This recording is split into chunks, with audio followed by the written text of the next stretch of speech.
Dam തുറന്നുവിട്ട് പ്രളയ ക്യാമ്പിൽ പണപ്പിരിവ്, ദുരിതാശ്വാസ നിധി കൊള്ളയടിച്ചു, കോവിഡ് കിറ്റിൽ അഴിമതി, സ്വർണ്ണക്കടത്ത് കേസ്, ബിരിയാണി ചെമ്പിൽ സ്വർണം കടത്തൽ, ഖുറാനിൽ സ്വർണം കടത്തൽ, ഈന്തപ്പഴ കുരുവിൽ സ്വർണം കടത്തൽ, മാസപ്പടി, എക്സാലോജിക്, വീണ വിജയൻ, മറിയ ചേട്ടത്തി, ക്ഷേമ പെൻഷൻ വിവാദം, 2 മാസത്തിൽ 1 വച്ച് SFIക്കെതിരെ AI ക്യാമറ. മിനിറ്റിൻ്റെ മാത്രം ആലോചനയിൽ വന്ന ചില കാര്യങ്ങളാണിത്. കഴിഞ്ഞ 6-7 വർഷങ്ങളിൽ മാത്രം ഒന്നൊഴിയാതെ മലയാള മുഖ്യധാരാ മാധ്യമങ്ങൾ ദിവസങ്ങളല്ല, ആഴ്ചകളല്ല, മാസങ്ങൾ കൊണ്ടാടിയ തെളിവോ യുക്തിയോ പോകട്ടെ സാമാന്യ ബോധത്തിൻ്റെ 10-1 തൊട്ടു തീണ്ടാത്ത കേരളത്തിലെ ഒരു പാർട്ടിയെ ആക്രമിക്കാനായി എടുത്ത വാർത്താ വിഷയങ്ങളാണ് ഞാനീ പറഞ്ഞത്. ഇതിൻ്റെയൊക്കെ പേരിൽ ഒരൊറ്റ CPM-കാരൻ പോലും ഇക്കാലത്തിനിടെ ഒരു ചാനലിൻ്റെയും OB വാനിന് പോലും ഒരു കഷ്ണം കല്ലുപോലും എടുത്തെറിഞ്ഞിട്ടില്ല. അതിഥി എന്ന പേരിൽ വിളിച്ചുകൊണ്ടിരുത്തി സംസ്ഥാനത്തിൻ്റെ മുഖ്യമന്ത്രിയെ, ഭരണപാർട്ടിയുടെ ഏറ്റവും പ്രധാനപ്പെട്ട നേതാവിനെ ജാതി അധിക്ഷേപം നടത്തിയിട്ടുണ്ട്. പച്ചത്തെറി വിളിച്ചിട്ടുണ്ട് ഈ കേരളത്തിൽ. അണികളുടെ സോഷ്യൽ മീഡിയ പ്രതിഷേധത്തിനും നേതാവിൻ്റെ ഒരു വാർത്താ സമ്മേളനത്തിലെ പൊട്ടിച്ചിരിക്കുമപ്പുറം ആ ചർച്ച നടത്തിയവർക്കും കേട്ട് ചിരിച്ചവർക്കും രോമത്തിൽ പോലും ഒരു പോറലേറ്റിട്ടില്ല ഈ നാട്ടിൽ.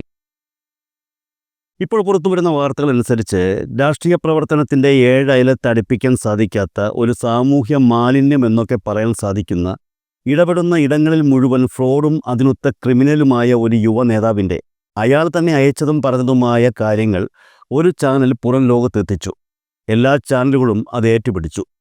UDFൻ്റെ അല്ലെങ്കിൽ നസ്രാണി കോൺഗ്രസിൻ്റെ അനൗദ്യോഗിക മുഖപത്രമായ മനോരമ പോലും നീണ്ട ഉറക്കം കഴിഞ്ഞ് എഴുന്നേറ്റ ആവേശത്തോടെ രാഹുൽ മാങ്കൂട്ടത്തിൽ എന്ന വ്യക്തിയെ തുറന്നു കാണിച്ചു. രമേശ് ചെന്നിത്തല മുതൽ ജോസഫ് അഴയ്ക്കൻ വരെയും K മുരളീധരൻ മുതൽ ദീപ്തി മേരി വർഗീസ് വരെയും രാഹുൽ മാങ്കൂട്ടത്തിനെ തള്ളിപ്പറഞ്ഞ പ്രസ്തുത വിഷയം പുറംലോകം അറിഞ്ഞത് കോൺഗ്രസ് പാർട്ടിക്കകത്തെ ഗ്രൂപ്പിസത്തിൻ്റെ ഭാഗമാണെന്ന് കൊച്ചുകുട്ടിക്ക് പോലും മനസ്സിലാകും. അങ്ങനെയൊരു വിഷയം അല്പം പ്രാധാന്യത്തോടെ റിപ്പോർട്ട് ചെയ്തു എന്ന കുറ്റത്തിനാണ് 2 ദിവസം മുൻപ് റിപ്പോർട്ടർ TV ബ്യൂറോ ഓഫീസ് ആക്രമിക്കപ്പെട്ടത്. ചാനലിൻ്റെ റിപ്പോർട്ടർമാരെ ആക്രമിക്കുന്നു, വാർത്താ അവതാരകരെക്കുറിച്ച് വ്യാജമായ ചിത്രവും വാർത്തകളും നിർമ്മിച്ച് സോഷ്യൽ മീഡിയ അറ്റാക്കിംഗ് നടത്തുന്നു, അവരുടെ കുട്ടികളെയും കുടുംബക്കാരെയും ഒക്കെ ചേർത്ത് കോൺഗ്രസ് അണികൾ സൈബർ ആക്രമണം നടത്തുന്നു, മാധ്യമപ്രവർത്തകരെ ആക്രമിക്കാൻ മുൻനിര യൂത്ത് കോൺഗ്രസ് നേതാക്കൾ തന്നെ ആഹ്വാനം ചെയ്യുന്നു, പോലീസ് കേസാവുന്നു, FIR ഇടുന്നു, അറസ്റ്റ് നടക്കുന്നു. എന്തിനാണിതൊക്കെ എന്ന് മനസ്സിലായല്ലേ?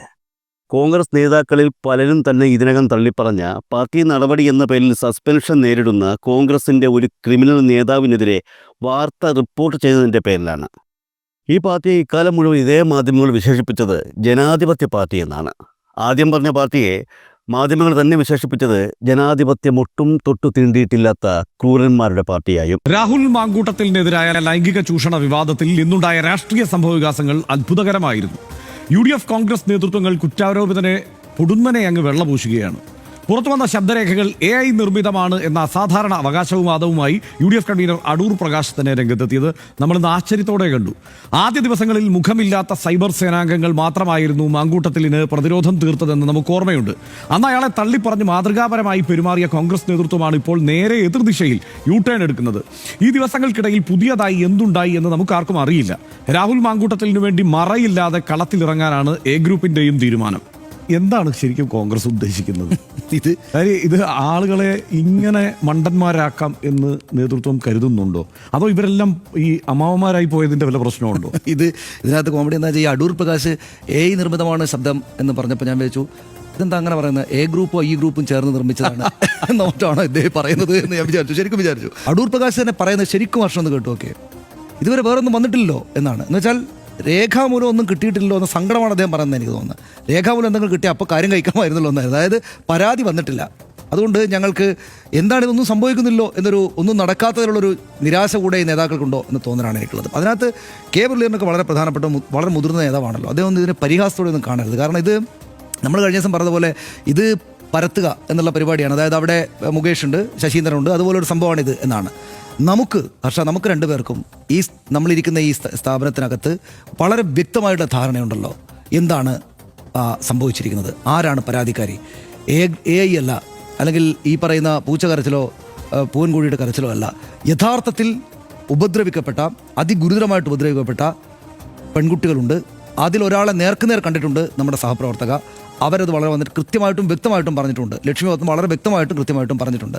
അവർ നേർക്കുനേർ മുഖാമുഖം ഇരുന്ന് സംസാരിച്ചിട്ടുണ്ട്.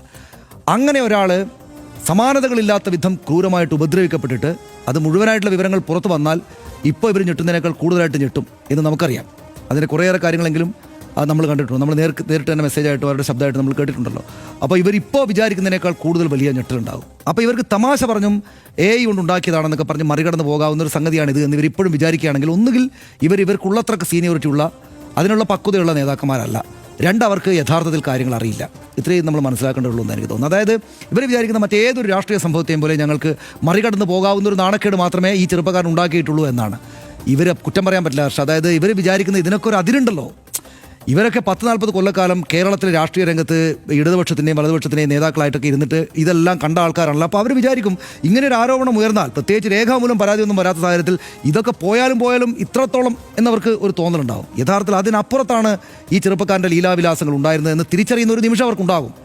അതായത് ഇങ്ങനെയാണ് കാര്യങ്ങളെങ്കിൽ ഇത്രക്ക് വസ്തുതാപരമായിട്ടും സത്യസന്ധമായിട്ടും ഇരിക്കുകയാണ് കാര്യങ്ങൾ എന്നിരിക്കെ അങ്ങേയറ്റം മനോവേദനയോടെ കഴിയുന്ന 1-ലേറെ ആളുകൾ, 2-ലേറെ ആളുകൾ, 3-ലേറെ ആളുകൾ അവരുടെ ബന്ധുക്കളും അവിടെ ഉണ്ടായിരിക്കെ, അതിൻ്റെ രേഖകൾ ഇപ്പോഴത്തെ കാലത്ത് ഈ സാങ്കേതിക സംവിധാനങ്ങൾക്കകത്ത് ഉണ്ടായിരിക്കെ ഇവർ വിചാരിക്കുന്നിടത്ത് കാര്യം നിൽക്കില്ല. ഉണ്ടാക്കിയതാണോ അടൂർ പ്രകാശ് എന്ന് അദ്ദേഹത്തിൻ്റെ ആരാധകരായിട്ടുള്ള അണികൾ ചോദിക്കും.